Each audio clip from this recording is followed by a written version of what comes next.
Hello everyone, I am your host Crystal Storm, and tonight we speak with a savvy creativepreneur and businessman, James Gavsie. James is the creator and co-host of the wildly popular Who Would Win show that's garnered millions of downloads and sent nerds and geeks into week-long Twitter discussions over the show's matchup and outcomes. Like many creative enterprises, the podcast landscape is extremely competitive. So how did one nerdy show find such raging success? What's more, in the Twitter void that we often find ourselves shouting in, how did James find such a wide audience and manage to organically connect with so many active, engaging fans? Let's find out. Ready? Take a peek inside Crystal's imagination.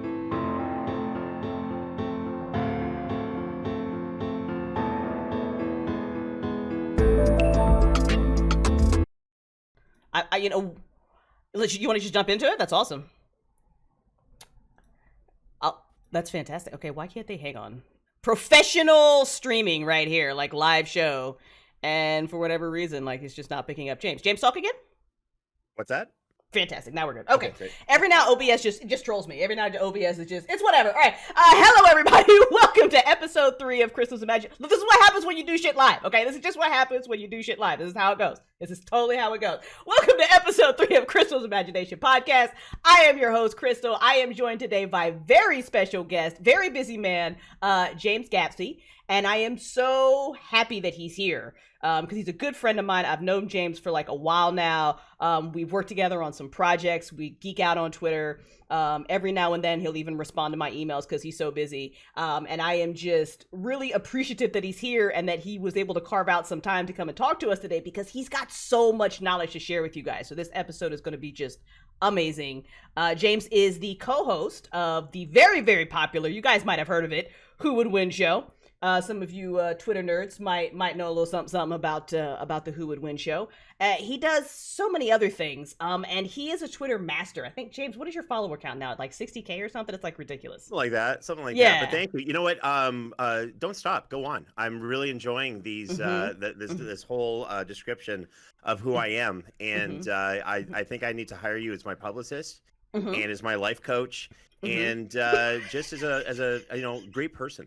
I think what do you need to get paid for your services? Yeah, we'll talk about that after. That's fair. Yeah, I'll be like James. Like I like that. I can add that to my resume. Just like James cheerleader. Like I like that. Yeah, that's good. That's cool. That's cool. James, before we dive into what we really want to talk about, let's ask the question that I know is on everyone's mind. Do you believe in UFOs? Well, yes, but where do they come from? Right, like an unidentified flying object just means we don't know what it is. Right. It could be a plane that we just don't recognize. That's unidentified. So, is the question, do I believe in UFOs from somewhere in space or somewhere else? Statistically speaking, yes. Love it.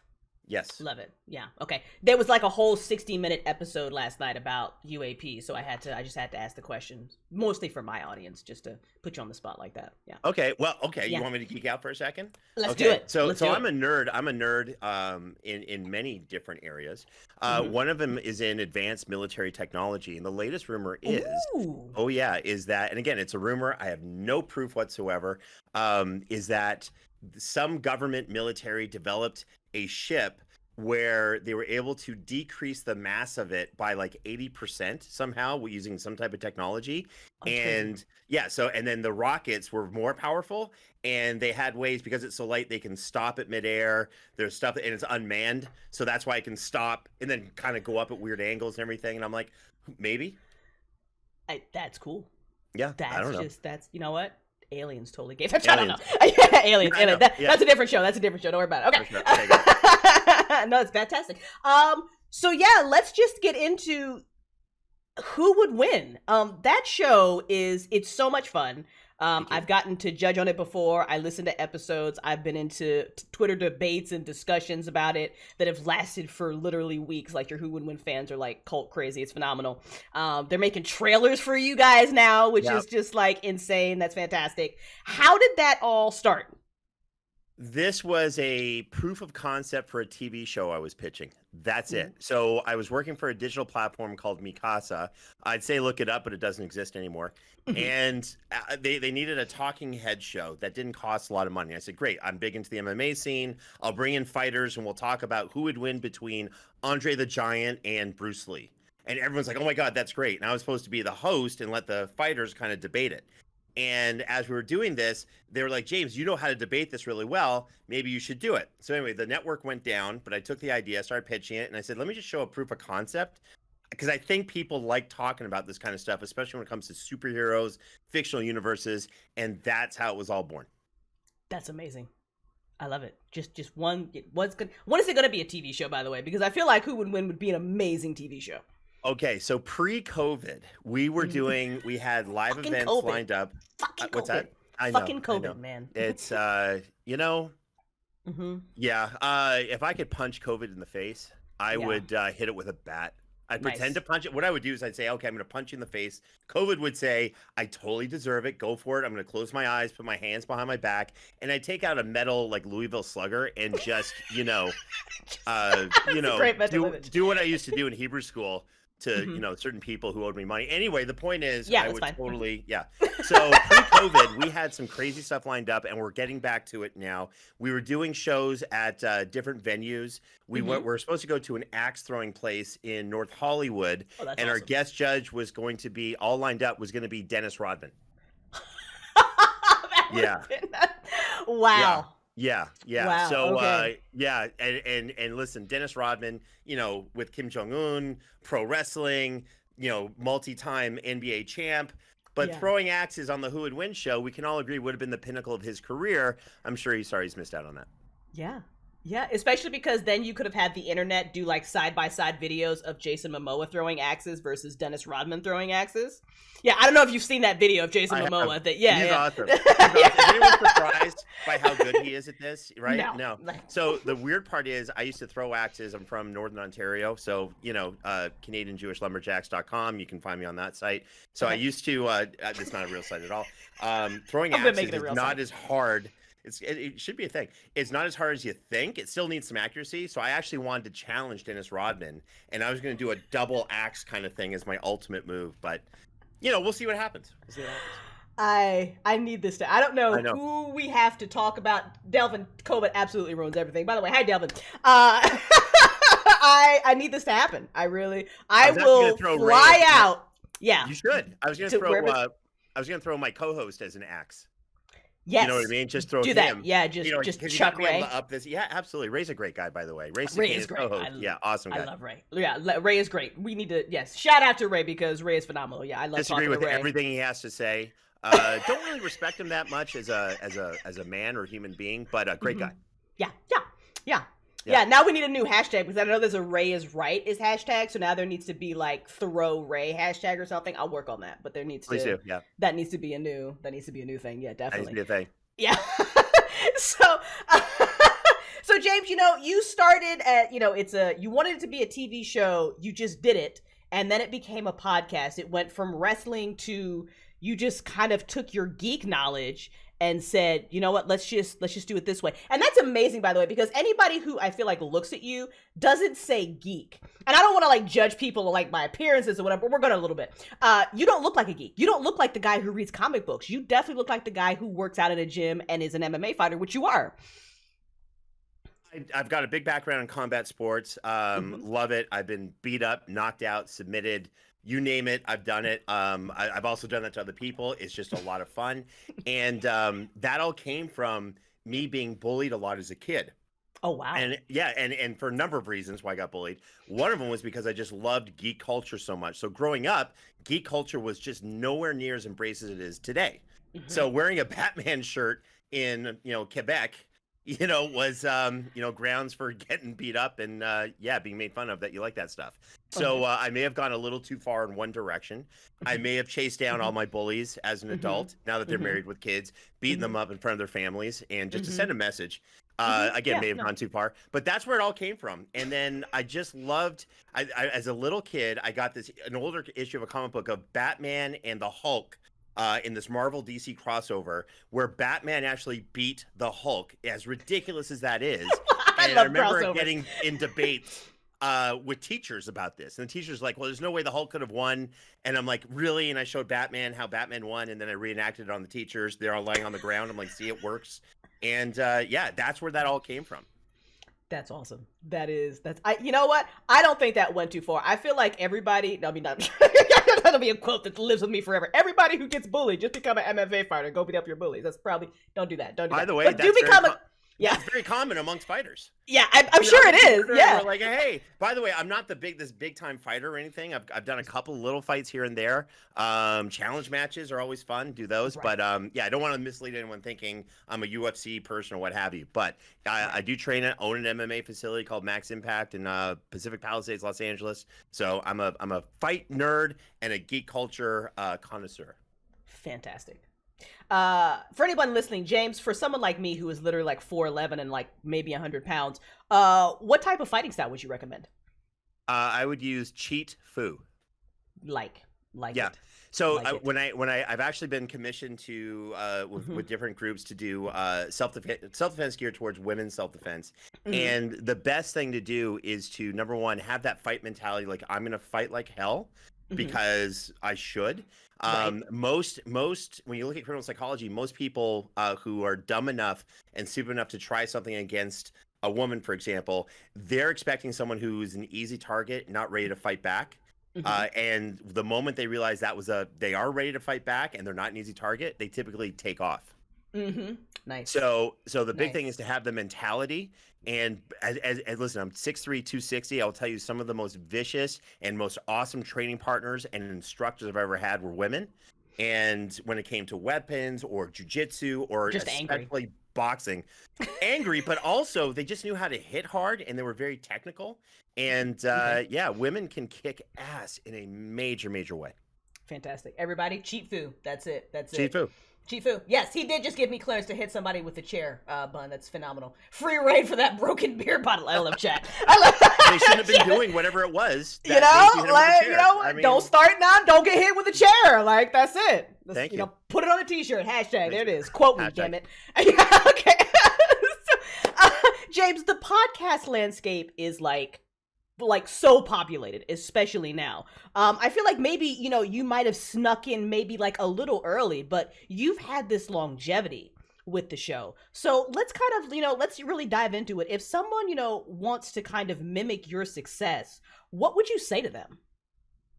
I would say, first of all, figure out what it is that you want to accomplish.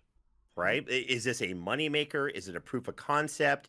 Is it a hobby? What is it that you want to do with this podcast? Because, as you know, not everyone has like a Crystal Storm kind of work ethic, right? Where you're going to pour your heart and soul into something and many different things. But that's what a podcast is. The reality is there's no barrier of entry to say, hey, I have a podcast. You could record yourself on your phone, put it to iTunes, Spotify, whatever, and you're good to go. You're a podcaster. Congratulations. So you need to have a passion, and you need to have something that either you love doing and you don't care if there's 5 people listening to it, and that's cool. Or if you're like, I want to make this a thing, then you got to say, why is this going to be a thing? Why do people want to listen to it? You've got to figure out who is your listener, why they want to listen to it. And this is the most important thing that I figured out, is get people talking about what you're about to talk about on your podcast. Avoid having people listen or consume your podcast and then disappear. You need people around because they're going to turn into your raving fans who are going to tell everybody and interact with you and promote the heck out of your stuff without you having to put down $1. James just gave us some really good tips about how to promote this podcast, by the way. Blackberries are awesome. Don't talk shit about blackberries. Anyway. That's good. Okay. I love that. These are James's tips. We'll frame them. We'll hang them up on a wall. We'll give James money every time somebody repeats them. Don't worry about it. Fantastic. Yeah. So, James, let's talk about you. You and your co-host Ray. How did you and Ray, meet and come to be? Like, did you just randomly pick some guy off the street that you figured you could beat up, or were you and Ray friends? Like, how did that happen? I set up a profile on eHarmony and said I liked long walks on the beach, puppies, and they said, okay, cool. We'll interpret that as a modern day pirate Viking. that you should be matched up with, and all of a sudden something happened. So the reality was, I wanted to kind of move the whole production to Los Angeles, and I wanted to do it, in studio, really feel the magic so we could read off each other the whole thing. I reached out and I said, I need someone who's got this energy, this personality, and I looked far and wide. I really cast a wide net, but that person had to be in LA, and they had to really kind of bring it. So one of the producers of the show and I got connected with Ray, and the producer I was with said, I didn't know this. He's like, I'm going to put him through an audition. So we meet Ray at this hamburger place in LA, and the producer's like, okay, cool. All right, time for debate. Who would win, Abraham Lincoln or George Washington? Ray, you've got George Washington. James, you've got Abraham Lincoln, and go. So we're debating Fast and Furious at this hamburger place. Ray's a former pro wrestler and a big personality, so he's waving his arms and all that kind of stuff, staying calm. And then it's my turn, and I'm like, awesome, Ray. Here's why you're wrong and why I'm surprised you're married. This is what's going on. And then I would and so people were cheering on Ray, and then people were cheering on me, and and I knew I had found my match. He is fantastic, and he loved it. We were entertaining the people at this hamburger place. Right. The manager didn't kick us out, which is rare for both me and Ray. Yeah. And that's how we got connected. That's phenomenal. Ray is this big booming, and it's hilarious too because Ray is just such a nice guy. Despite what James says about Ray is just such a nice guy. But he gets into these debates, and he turns into a lunatic, a glorious lunatic, but this wonderful just like you said, that red hair comes out when he is debating. It's phenomenal. He is fiery. We've had guests on the show, like celebrity judges such as yourself and other voiceover actors and actors, the whole thing. Ray starts losing his mind. The actor starts getting like, wait, but I thought I was a guest on the show. Why are you yelling at me? And then I have to step in. You know what it reminds me of, actually? It reminds me... I hate to say it. So if you're going to get into a brawl or a fight and it's 3-on-3 or something like that, Crystal, you remember 2 weeks ago what we had to take on that crew. So absolutely. There's always that one person who's just like, I'm going to, and you're dead, and I'm going to, and they're just yelling like crazy. And then there's that psychopath who's just smiling quietly, who walks up to the person, gets in their face and says, okay, so, do you have someone you're going to call from the hospital? Like what's going to happen, right? Yeah. Ray is the boisterous, and I'm that guy who walks up to him and says, you're about to die. Let's have some fun with this. So it's a great combination for two personalities. It really, it really, really is. Yeah. And Crystal, you'd be the person taking bets.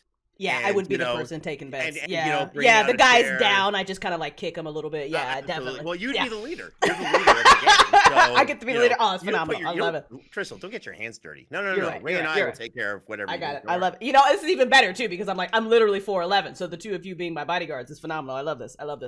I know. I have been taken out by people who are way smaller than me. So when someone's 4'11", 85 pounds, whatever it is you weigh, I'm I think they're actually. I actually think default that they're dangerous because especially with Brazilian jiu-jitsu, my first jiu-jitsu instructor was tiny. Especially I was probably 280 at the time, and he's this great guy from Brazil. Hey, my name is Jacques Ray. I'm about to let's do a little sparring. He beats my ass so well that he actually forms a crowd of people who are watching me. It's entertaining how badly my ass got kicked by him. And at the end, he turns to the crowd. He says, I just spanked that little bitch. And I'm like, first of all, I'm your student. Secondly, I need to sign up for classes again. Not sure I will. And thirdly, it's true. You did spank me like a little bitch. I feel like, it keeps you on the level. I feel like it keeps you training hard. You might need therapy now, but that's fine because, whatever. Therapy is great. Well, crying in the fetal position in the shower is very therapeutic. And also, that way no one can tell you're crying when you come out of the shower. It just looks like you were in a hot shower. I've learned some things over the years, Crystal. Yeah, see, this is phenomenal. This is what Better Feels called. I have tips. There's a cry in the shower. These are great podcasting tips. Now, you guys, like you said, you started, I think you guys, the show started kind of like we're doing this right now, virtually with you and your co-hosts in different places and that sort of thing. When did you begin to feel like you needed to bring on, producers and a team? And when did that decision happen? Basically, your minions to do all this work for you. Sure. So here's the deal. There's an interesting step or kind of process here where you go to saying, there's a lot of work being done right now, and I can do all of it, but there's certain things I'm really good at, and there's certain things that if I could pay someone some money, I would have them do that. that was the point where all of a sudden I was working really hard to get sponsors and get money coming in, and making our show seem that's the other thing too. It's kind of like you, Crystal. I want to turn the show and anything I do into something that is undeniable. It's undeniable that people like it. It's undeniable that there's a big social media following. It's undeniable that it's got legs. And that's when, another production company came on board and kind of acquired Who Would Win. I'm now a partner in that. And that's when sponsors started coming on board, and I'm talking to different advertisers now. So once the money comes in, instead of taking the money and buying comic books or whatever it is I love buying, right, or spending it on my family, what I did instead, because they're fine. What I did instead is, we put that back into the production company and into marketing and into grow it even more so that we could scale it to more people. Look, bottom line, if you want to make money with a podcast, you need people listening to the podcast. It's that simple. Yeah. So that's kind of was the process of, hey, I know what I ahead of time, I know who I would hire to do what. And when we could afford to do that, we brought them on. Instead of taking the money and buying stuff, we put it back in the company. The company I try to follow in terms of a model is Tap Out. Do you remember Tap Out, the clothing company? Yeah. Okay. They started selling MMA-based clothing when MMA was actually called No Holds Barred. This is before Dana White even bought the company. And it was Charles Lewis Jr. and Dan Caldwell, whose nickname was Punk Ass. And Charles Lewis Jr. Had this cool hat and makeup, and he was Mask. And they would sell T-shirts out of their cars. They would go to every show, every MMA show, and then when they had a little bit of money, they would sponsor fighters who would wear their stuff to the cage or to the ring. So they put the money back into the company to grow it until finally got really big. I think WWE bought it from them, and I'm just trying to follow that model. That's a great model to follow. Yeah. I love what you said too about the advice of, once you start making a little money and dumping it back into that thing that you're passionate about instead of buying another Funko Pop or a D&D book or a comic book or whatever. Don't judge me. All good things. Yeah, they're all good things. We need these things. Is so powerful.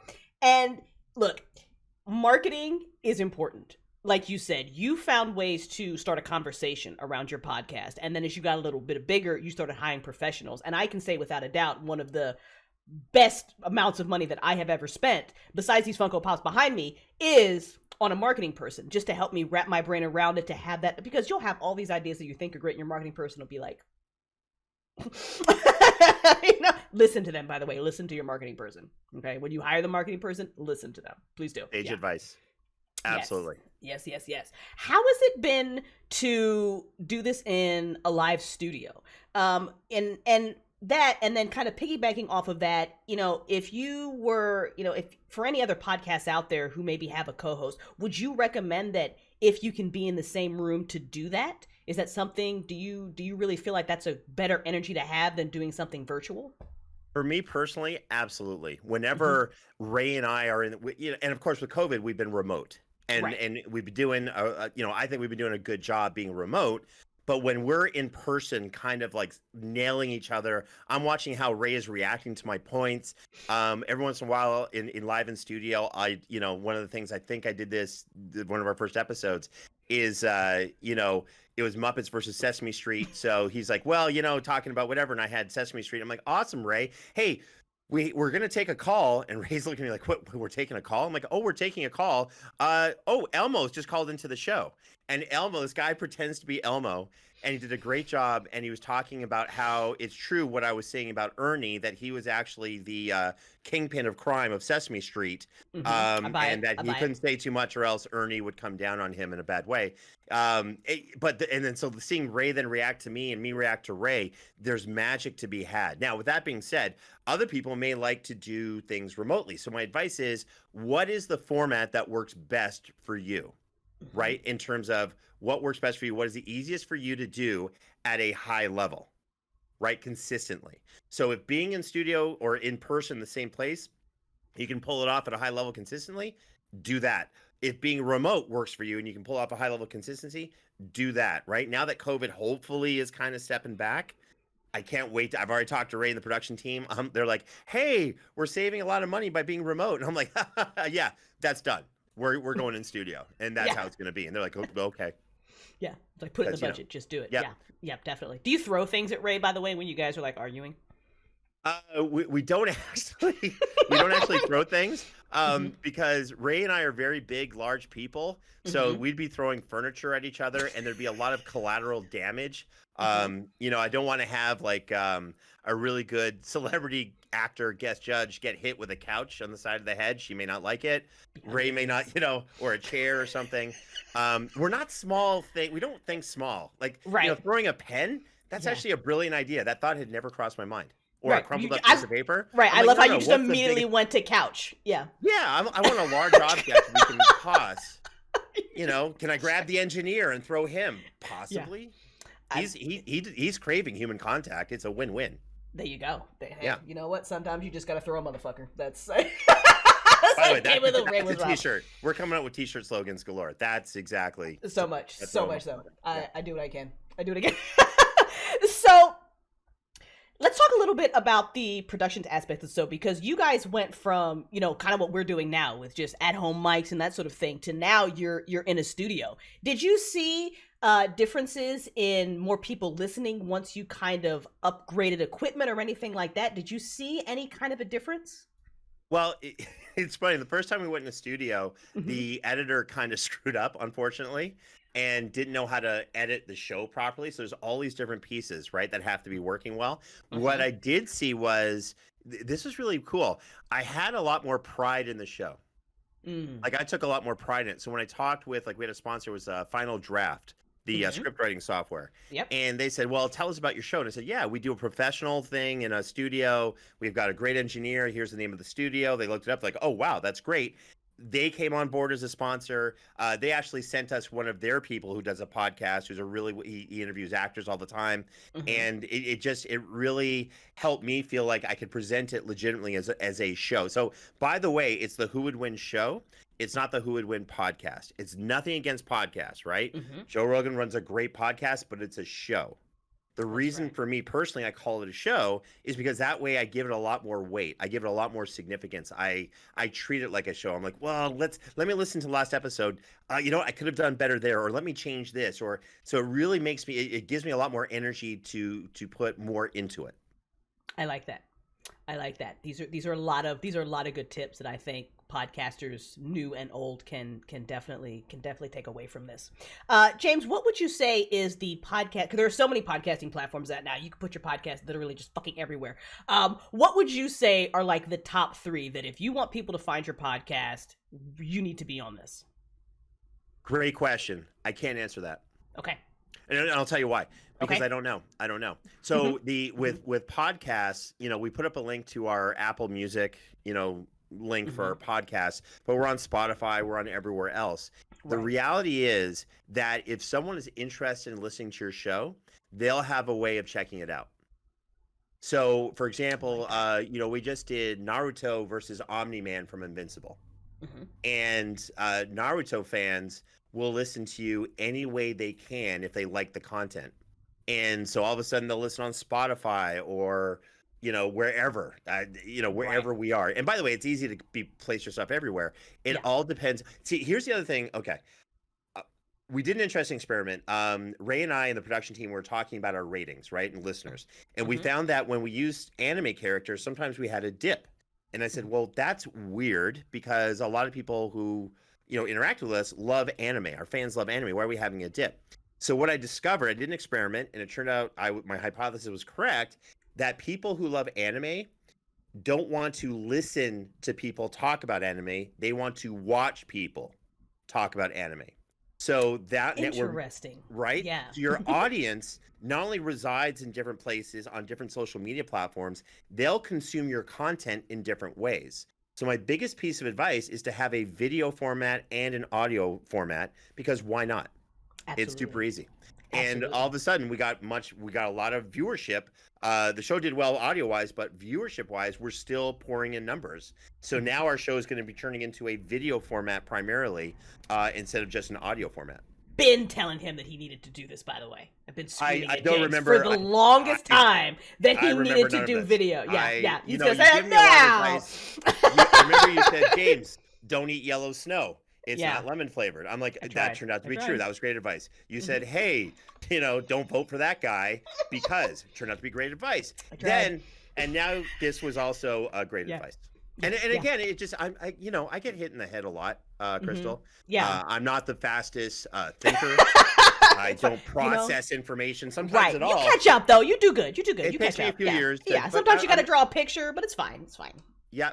I just heard about AOL. That's a crazy new thing. So we'll see what happens. All right.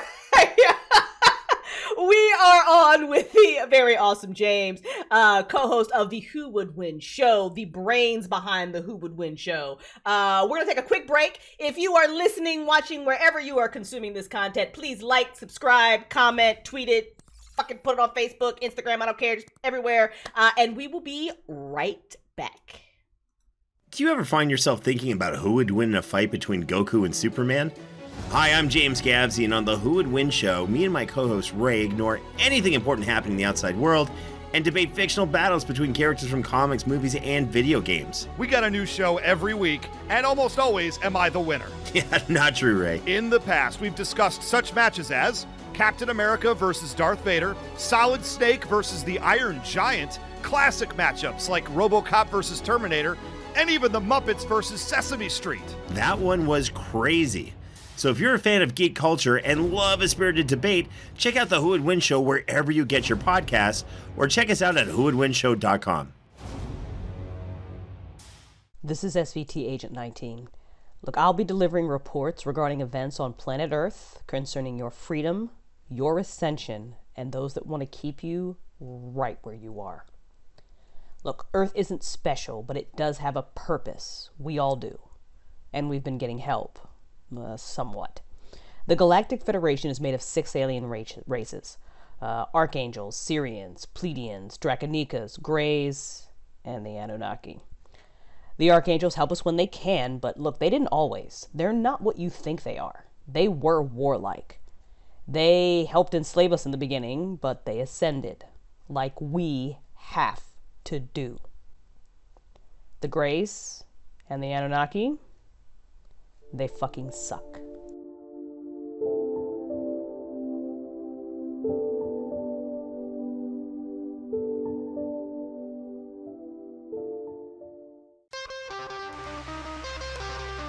Hey guys, this is Mikey Flash from Speed Force Music. Do you need custom music for your podcast, YouTube show, or any other project? Then look no further than Speed Force Music. We have a library of royalty-free music ready to go in your show right now.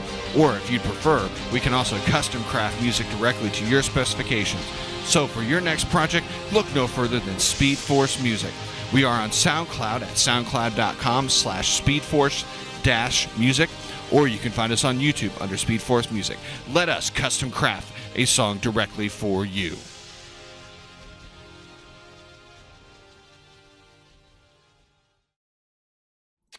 And we're back. At least these are the faces, by the way, that James has when he's debating as well. So if you are not checking out Who Would Win on their YouTube channel, you should definitely do that.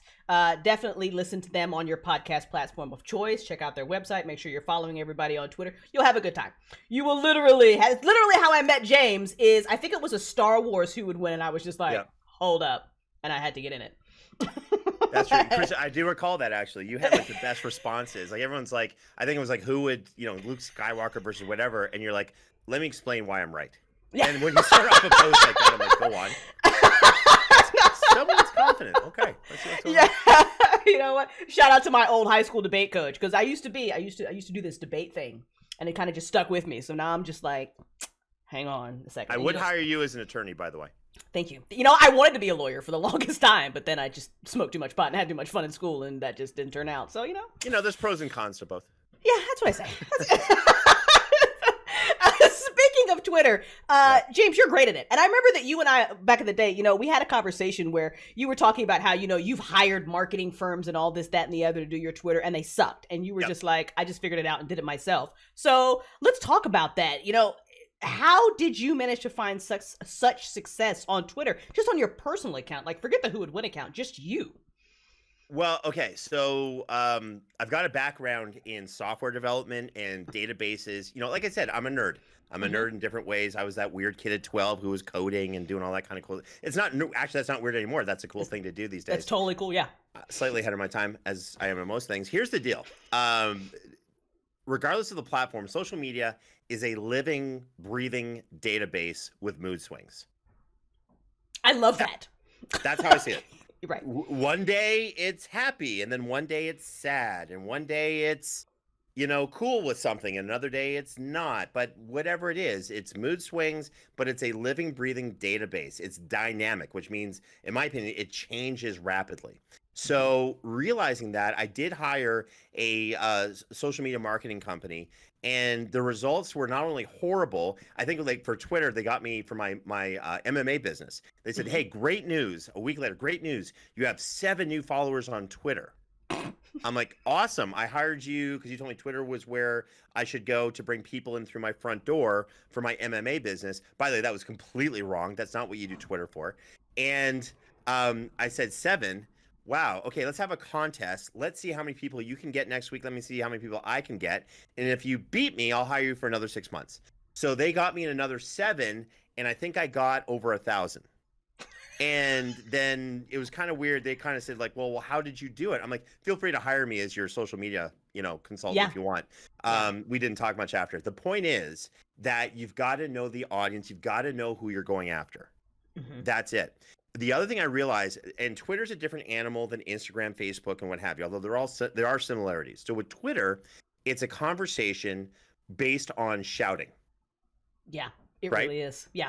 That's how I'm reading through it. I'm like, what's this sound like to me? It sounds like someone is shouting, like, that's not true, or, oh, I love that, or, hashtag truth hurts, or whatever it is. I'm like, got it.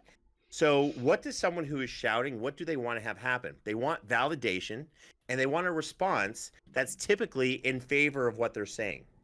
So I said, okay, let me try something here. So I took the kind of who would win concept, and I said, like, who would win Batman versus whomever? Right. And I had people, and I took a stance. I said, okay, let me see. So someone responded, and I said, okay. They said Batman would win. So I responded as, interesting, period. Why do you think Batman would win? ? And the conversation started. Right. So all of a sudden, this person responded and said, wow, okay, cool. They validated me because they gave me a response. They think I'm cool enough, whatever, or worthy enough, or I should say value. My response is valued. And I'll respond back. And my goal was to get 6 responses, 3 from them, 3 from me. That was it. And that's how and that attracts more people. And that's it. Pile in, and that's it. That's it. Yeah. Yeah. So it's not always interesting, period. Why do you think that? It could be like, very cool, period. I see why Black Panther would totally win, period. Why do you think Black Panther would actually really lose? Hint, hint, nudge, nudge to whatever. You know what I mean? I play with it a little bit, but politely, respectfully, and never in a way where it was, you suck for answering that way, or you're wrong, or whatever. I don't want an argument because that just gets people upset, and that's horrible for marketing. Yeah. Then I discovered for the podcast, I figured out where the magic really happens. It's not in the tweets. Ooh. It's in the direct messages. Really? Yes. So here's the biggest piece of Twitter magic that's worked for me. Okay. So, and I've done this on Facebook and Instagram, and I'm going to start it on TikTok soon. So someone responds to your post, and you respond back, get that conversation going. As that's happening, you send them a message, whether they follow you or not, through DM, and say, hey, just want to let you know, love your answers. Thanks for responding. You're very cool. Or whatever it is, you're cool for doing that, blah, blah, blah. Right. If they respond back, that's when you can say, hey, got a favor. I'd love to get your opinion on my show. Have you checked it out yet? Right. And I use the words, I got a favor to ask, because now I'm asking them for help. And then probably 4 times out of 5, someone will listen to the show based off that. Say, oh my God, I checked out the show. I really liked it. I'm like, awesome. Any advice you have, let me know. I'd love to hear it. And now you've got a fan who feels invested, like they're part of the team. Right. That's what I was doing. And I did that consistently for probably 12 months. Oh, wow. And that's what it's consistent effort that will get you the results. Yeah. The other thing I did is I started responding to other people's posts. I became the type of Twitter follower that I wanted to also have for myself. Right. And then all of a sudden, people are like, oh, James is responding. Oh, he's saying these cool things where he's listening to what I'm saying. I'm responding back. I'm, of course, following him, and I want to listen to his podcast. Yeah. That literally was it. But done over and over and over again. One thing that a lot of people, I think, don't do is say, okay, if we're they do this. They think social media is something like brushing your teeth. Do it once, check, you're done. It's not. Yeah, it's got to be done.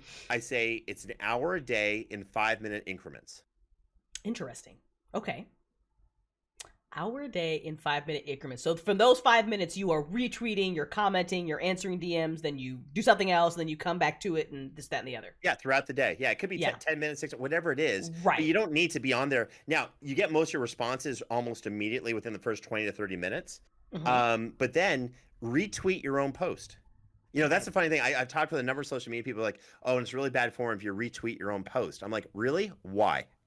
It's like, oh, because, well, you might be spamming people. And I'm like, I don't know whom in my audience is on Twitter when I post right away. So if they're not on, it disappears. So if I retweet it another 5 hours later or 4 hours later, they may be on again.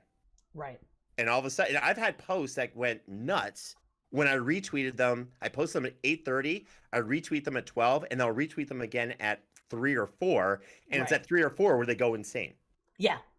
Now everybody's on and they can see it. Yeah. Twitter's such a move. Like, Twitter just moves. It literally is like traffic flying down a fucking highway, and everybody's got their head out their window shouting at each other. So, yeah, definitely, like, the retweeting thing, it's you never know when you're going to catch somebody. And it's such a different platform than Instagram, where people can just literally, they're just looking for pictures. It's different. With Twitter, they're looking for the conversation. Yeah, and also with Twitter, you know, when we were working on that same project with Digital Sky, you know, I kind of was, you know, a lot of people put down Twitter. They're like, well, it's not an Instagram, it's not a TikTok, it's not a Facebook. Here's what Twitter is. It's a workhorse. That's where I've found more than Facebook. Now, for Facebook, it's great for videos that you put on Facebook, right? Instagram is great for people to stay on Instagram. Yeah. Twitter, we found great results taking people from Twitter to YouTube, Twitter to Facebook, Twitter to that's the one platform that can really shoot people everywhere else. Yes. And I think a lot of that too is that Twitter makes it very easy to pop in those external links and pictures and that kind of, and video, and give people that engaging content that makes them want to leave the Twitter platform to go consume your content. Have you found that it's worth the effort? Because, I mean, like you said, I mean, you're not just, you know, putting up your posts about the shows and responding to that and DMing people, but like you said, you actually have to engage. You have to find those conversations. You have to jump into them. Have you found that it's, I mean, if Who Would Win jumped off of Twitter and just stayed on Instagram, do you think you'd still survive? At this point, yes. Yeah. But we wouldn't have gotten to this point without Twitter. Mm-hmm. Twitter's what got us to the show. You know what I mean? Twitter's my car that's got 300,000 miles on it, but it still works, and it's got no technology in it, but I'm never going to give it up because it got me there, and it's going to stay consistent. Mm-hmm. Yeah, it's really undervalued as a social media platform. You know, I got into another fun conversation with some other producers and what have you, and they said, yeah, Twitter's not for us, and it's not a powerful platform. I said, right, so let's go to the Trump presidency. What platform did he use? How many times did he use Facebook to say something? Right. Or Instagram, or for the last part of it, TikTok? Wasn't a whole lot. It was always on Twitter. Yeah. If someone gets kicked off of Instagram, it sucks. If they get kicked off of Twitter, they feel their right to free speech has been impacted. God, yes, they do. It's a whole thing. Yeah. Right. True. But that shows you the power of Twitter, right? And yeah, what's interesting to me is most platforms like Facebook, they want you, if you post on Facebook, you know, everyone says they understand the algorithm. Yeah, sure you do. The algorithm changes sometimes 5 to 6 times per day. And by the way, there's more than one algorithm. I love it when people are like, well, the Facebook algorithm, I'm like, really, what is its name's Charles? Is Charles the algorithm saying something right now? How you speak, like, really? You have no clue. Right? You're speaking to someone. Even Mark Zuckerberg doesn't know what the hell's happening with the algorithms on a daily basis. He gets a report. That's it. Anyway, so, but I do know because it makes good business sense, if you post on Facebook, Facebook will give you better engagement, will what I call reveal your post to more people if you try to keep people on post on Facebook and keep them on Facebook. That's where I discovered posting a trailer of a who would win fight on Facebook and just sharing it all over Facebook got me a ton of views I didn't have to pay for on Facebook. Nice. Right. Because you weren't directing them somewhere else. They stayed on the platform to watch, talk about it, and that sort of thing. Yeah. Exactly. That's it. Yeah. That's it. You talk a lot, James, about knowing your audience. And I feel like you're one of those few people who have a really keen sense of being able to read and understand people, even though you don't read a lot of books, and that's fine. Listen. Reading never came easy to me, Crystal. Okay? I'm not judging you. I didn't even see a book until I was like 18. I don't even know what most of these letters are. And I was speaking French most of the time. And all of a sudden it was like, here's an English book. I'm like, awesome, English, a language I don't know. What terrible. are these crazy little lines? Oh, those are letters. What English the hell? Trash. I know, I'm so sorry. English is trash. It's such trash. It's just trash. I'm sorry. Anyway. Yeah, I get it. I'm not educated. Okay? It's okay, though. I am trying. I just got a Diary of a Wimpy Kid today. Okay, volume 1. Hey, it's got pictures, so that's I was about to say that. I was just about to say the illustrations are great in that book. Okay, Yeah. so, but you're great at reading and understanding people. What tips would you give to somebody? Because I feel like that's one of the hardest things, just for not even for podcasters, but for writers and anybody else. I mean, it doesn't matter. Like whatever you're trying to promote, you have to know your audience. You have to know your demographic. What are some tips that you can give to people to kind of find out that information without running Excel spreadsheets? First of all, how dare you put down Excel spreadsheets? They are a gift from sweet baby Jesus, and I've said this to you many times. Actually, I'm more of a fan of Google Sheets. Yeah, everybody uses Googles now. It's just Google is it's funny. Yesterday, I'm using Google Sheets during the day, and I just got like choked out and knocked out and like armbarred at night. I feel I lead a rich life. It's good. Thank you. The reality is, okay, so if you have a product, a physical product, let's say it's a food item, new type of ice cream, you would typically get a focus group, a group of a random 20 people or so who would taste your ice cream and tell you what they think about it. And then someone would say, did it have good flavor? Is there an aftertaste? Did you like the chunks? That was pieces of metal that fell in, whatever it is, right? Right. But they're going to give you that feedback. So with Twitter, and this exists for Facebook, Instagram, we can have our own focus groups. So what I did is I created the Who Would Win private group, right, through direct message, private direct messaging group.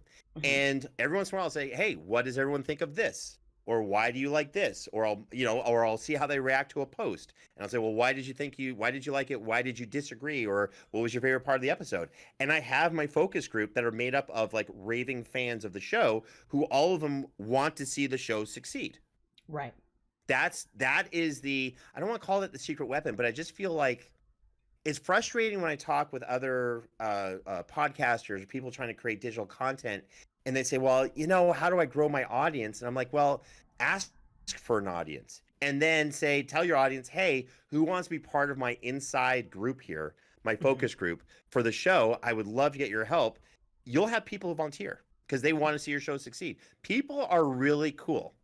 Yeah. That, as much as like people are like, oh, you suck. And no, people are actually really awesome and they want to help, especially if they like your content.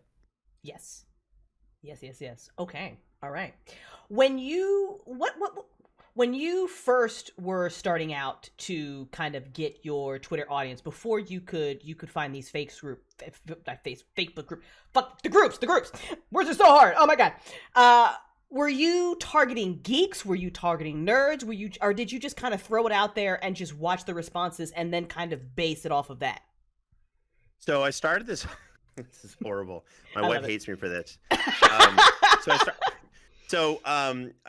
at one point I started getting invited to a lot of dinner parties, and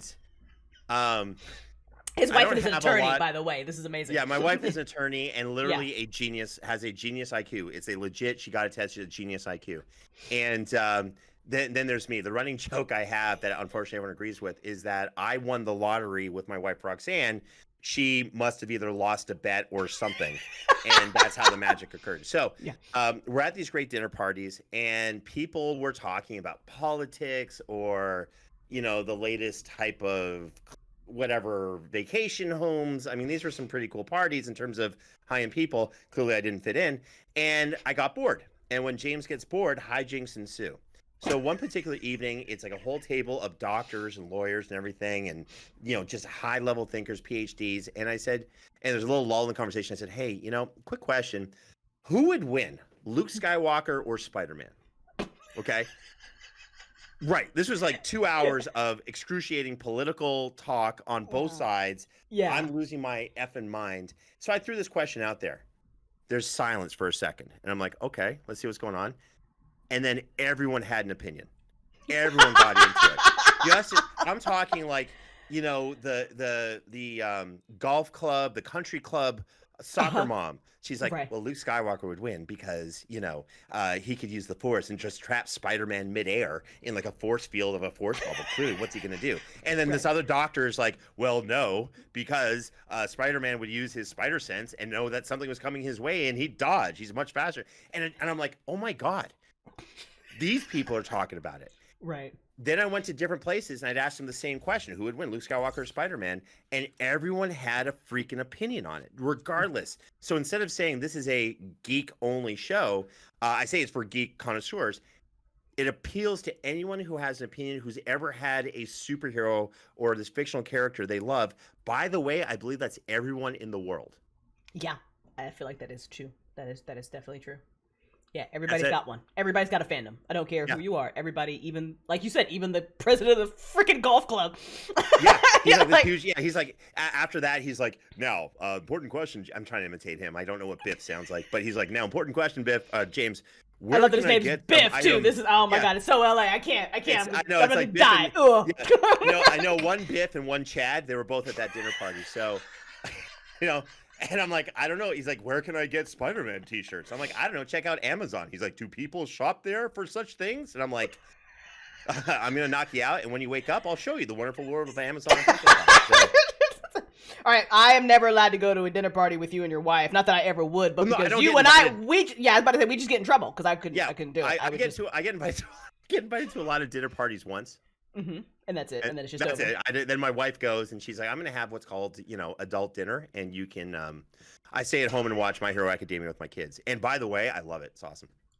I have a very close friend of mine who is all about My Hero Academia as well. So yes, I've heard that it's phenomenal. Yeah. Yes. Yeah. I need to get into it.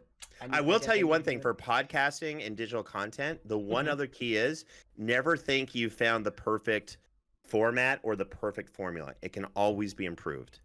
And you never know which improvement will give you a boost of 30 to 40 to 50% in some area. Like for the Who Would Win show, one of our biggest things we did is we added rules. Because there's tons of other shows that are verses or whatever, but we have rules that we abide by, and now people know the rules. Like, well, you can't do that because that would invalidate rule number 3, and like, great. So, and that added a lot of intrigue to the show. So always look to improve the format and see what happens. Never think I've got it, because that's not the case. I love it. James, we are running out of time. It's always so much fun to talk to you. What would be your kind of last advice for any new podcasters out there who want to jump into this very oversaturated kind of market? Damn, great question. I know. Wow. Mm-hmm. I'd say have a plan. Mm-hmm.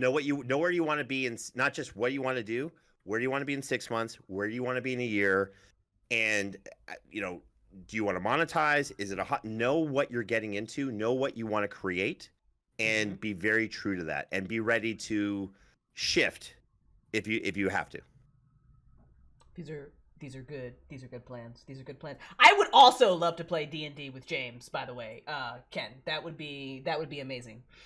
James could 100% come play D&D with us. You know what's funny? I thank you. I've only played D&D once. That's crazy. I know, right? You would think, and I have all the costumes. I dress up as a 5th level mage. I don't even know what it can do. I just walk in the grocery store and I'm a 5th level mage. And everyone's like, Moses. I'm like, no, 5th level mage. You fucking missed it. Yeah, it's terrible. That's terrible. Yeah, I'm gonna invite James to one of our Cypher systems, one of our tabletop games. Yeah, it's gonna happen. Yeah. It'll be great. Does anybody have in the chat? I love you guys. You're amazing. Thank you so much for coming to hang out. Anybody have any questions for James? Moses was in fact a 5th level mage. See, there you go. You're getting schooled, James. Moses was a 5th level mage. There you go. They were right. I knew. It's funny because like Jesus walked on water, but Moses like controlled it. Yeah. So there's power levels here. There within, are. Who would win, Jesus versus Moses? Oh my God, the fans. The fans would win that one. Can you imagine a pay-per-view on that one? Oh like McGregor Mayweather would be nothing. I'd pay like $1 million to watch that. I know. Yeah, my rabbi is like not happy with me right now. That's okay. Like... speaking of ridiculous fights, not that I want to give any attention to stupid people, but isn't Mayweather going to knock out the Paul? Just tell me he's just going to knock him out. Someone needs money? Yeah, that's what I'm thinking. Yeah. Yeah. By the way, Mayweather's undefeated, right? And has a possible claim to greatest boxer in history. He's such a shitty person too. I hate that. Well, that's okay. So check this out. Could you imagine his one loss was to this guy? Do you think he's gonna give up his legacy? I don't see that. Right? Yeah, I don't. Not for all the money in the fucking world. No. Yeah, not for all the money in the world. No. Jesus turned water into wine. He was a tavern wench, and this is it. Delvin would like me to ask you about Naturo's special ability. Delvin Cox. Possibly the greatest thinker of the 21st century. Delvin. Yes. Naruto has many special abilities. We don't call them special anymore. We just because they don't like that when people point out that they're special. They're regular people, is what we're trying to say. It's regular Olympics. It's not Special Olympics. Naruto, it doesn't have special abilities. He has regular ninja abilities. That's all I'm going to say. How dare you, sir? You're a monster. I love it. Lava wants to know, are you ready to rumble with Ray tonight? Here's the deal. Ray comes in ready to fight. He's like, I've got you now, James Gavsie. I just let him yell. When we're in person, I let the spit hit the shield I have in front of my face, and I take it off. That's smart. Yeah. And I'm like, Ray, you've already lost. And he's like, what do you mean I've already lost? And then the mind games begin. So the answer is yes. So good at mind games. Yeah. James, do you play spades? No. What is that?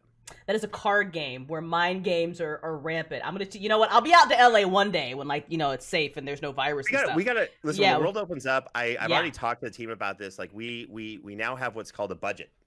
Oh, okay. Wow. Yeah, right, which is something that's crazy. It took us years. We now have a budget. That? I don't even know what that means. It's not big, but it's McDonald's French fry gift certificates from 1975. But the thing is, we do want to bring people out as judges. We want to whatever it is. Fancy. So I've already may have already potentially dropped your name into the mix of judges. We need to fly out to LA. I love it. Yeah. You know what?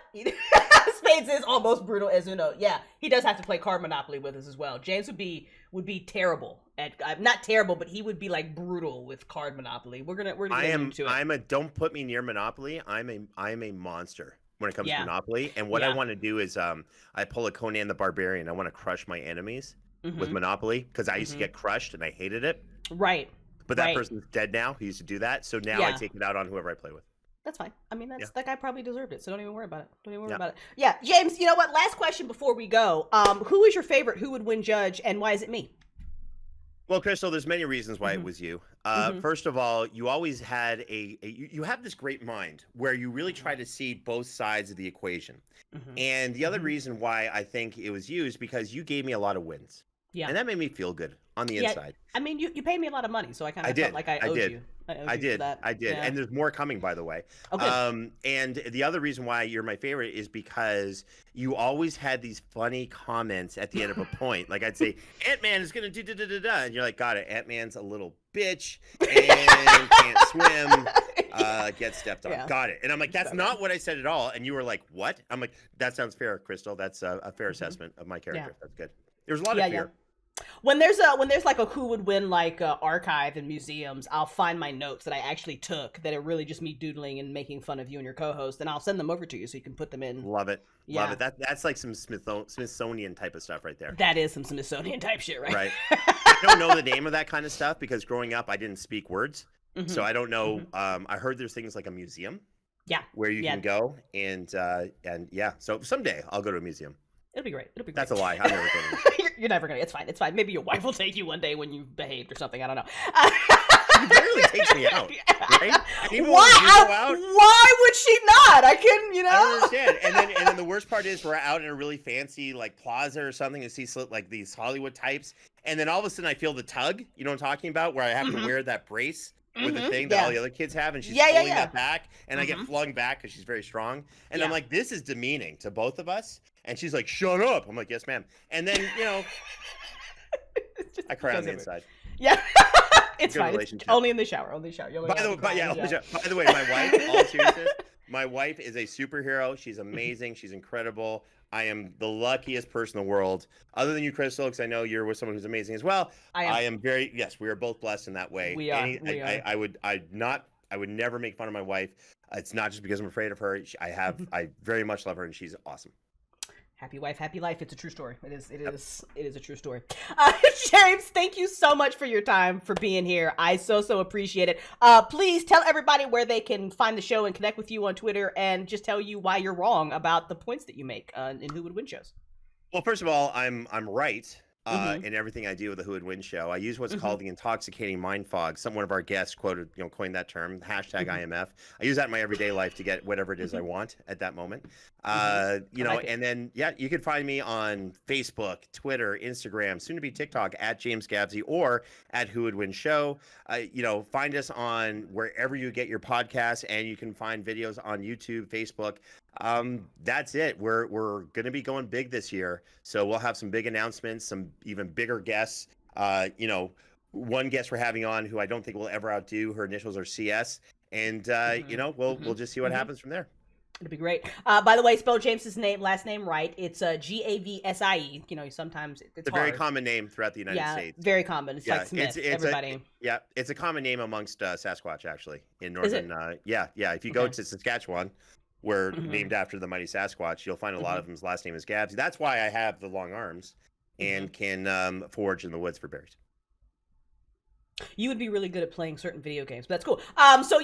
Please go and follow James. Yell at him. Tell him why he should put the show on Twitch, because I've been telling him that. And when he finally does put the show on Twitch and he makes all that money, he's going to give me like 5% at least, because I've been telling him for years to do that. 5%? Because he's, at least 5%, yeah. Oh, okay. Sorry. I just got to change. I had it at 50? Yeah, that's fine. That's 5%. No, fuck. Okay, right away. All right. No, he and Ray are just so much fun. So please go and listen to the Who Would Win show. It's a blast. You will get sucked into a damn nerd debate. You will. You'll be like, oh my God, I gotta work. And then all of a sudden he'll post some shit on Twitter and you'll be like, no, fuck you. You won't say that. You'll be nice about it. But you'll be like, no, fuck you. This is why I'm right. And all of a sudden it's like the whole day is gone and your boss is ready to fire you. And now you gotta collect unemployment and just tell him that it's James's fault. Just tell him it's James's fault. If I had $1 for every time. I'm telling you. Thank you guys, wherever you are listening to Crystal's Imagination, episode 3. Thank you so much for your time and attention. You are loved and appreciated. Please like, subscribe, comment, share your friends, tell your enemies, tell your grandma, tell your mom. She should listen to the show. She should check it out. Go to crystalsimagination.com to learn more about me. And we will see you next week. We don't have a guest. Next week, we will be having an open discussion about this book, Utopia for Realists. We're going to rant, we're going to vent, and we're going to talk a little bit about why utopia is something that we have forgotten and we need to remember it. So hopefully one day I will be popular enough that I can actually get this author on the show. But until then, we're going to talk about this book. Go pick it up in your local bookstore. We have a great lineup for June. We're going to have Whitney Hill back. We're going to have a gentleman back who's going to talk about witchcraft. We've got all this lined up for you. Stay tuned. Stick with us. Have fun. Listen to podcasts. Geek out. Have a budget. Have a plan. Listen to all the shit James said. And we'll see you next time. Goodbye, everybody. Well, hey, Crystal here. I wanted to thank you personally for joining us for this episode of Crystal's Imagination of the Talk Show. I hope you'll take a quick second to drop us a like, subscribe, leave a comment, and/or a review. I would love to hear your feedback. If you have a guest suggestion, drop me a line at talkshow@crystalsimagination.com, or you can just send me a note and we can be email buddies. Want more podcasts? You can also check out the serialized fiction podcast of the same name, Crystal's Imagination. You'll find it on my YouTube channel or wherever you get your podcasts. Check out all the information down in the description. Till next time.